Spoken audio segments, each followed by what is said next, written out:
Ready? Start. It is also contended that there is an undue delay in filing the complaint from which the present appeal arises, and this demonstrates the malified intention of the first respondent in filing the complaint against the appellants.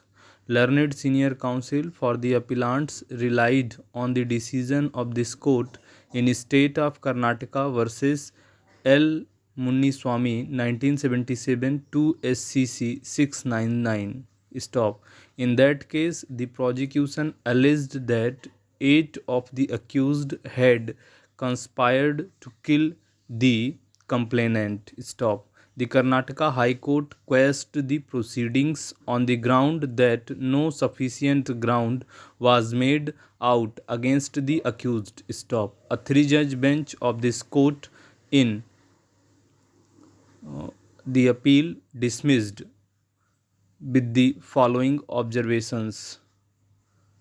In the exercise of this wholesome power, the High Court is entitled to quash a proceeding if it comes to the conclusion that allowing the proceeding to continue would be an abuse of the process of the court, or that the ends of justice require that the proceeding ought to be quashed. Stop.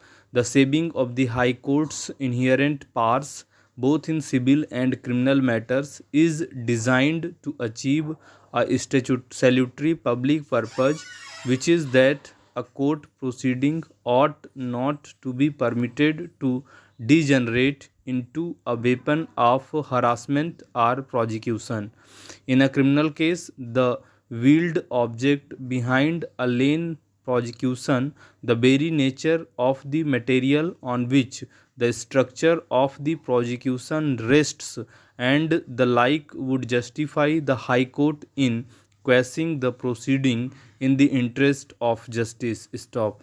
The jurisdiction under Section 482 of the Code of Criminal Procedure has to be exercised with care.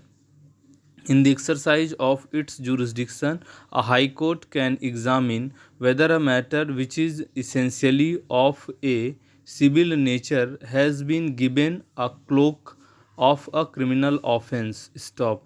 Where the ingredients required to constitute a criminal offense are not made out from a bare reading of the complaint, comma, the continuation of the criminal proceeding will constitute an abuse of the process of the court. Stop para. In the present case, the son of the appellants had instituted a civil suit for the recovery of money against the first respondent. Stop. The suit is pending. The first respondent has filed the complaint against the appellants 6 years after the date of the alleged transaction and nearly 3 years from the filing of the suit. Stop.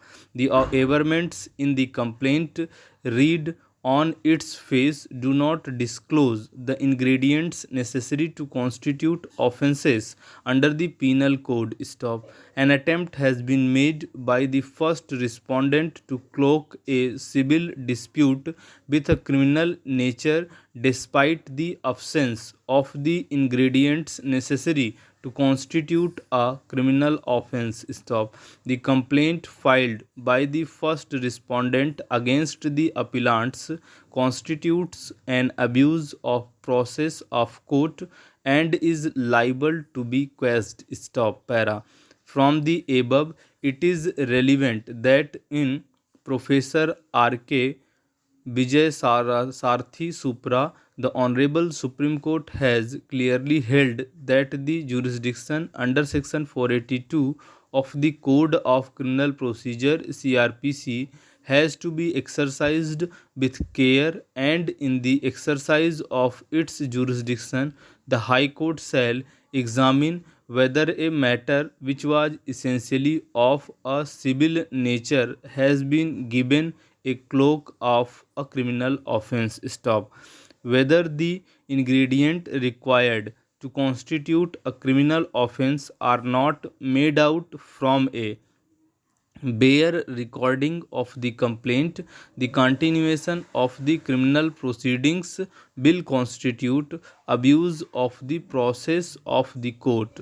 However, it has not been laid down that merely because a civil suit is pending, the criminal proceeding cannot simultaneously proceed, or in view of mere pendency of civil proceedings, the criminal proceedings are to be stayed or quashed.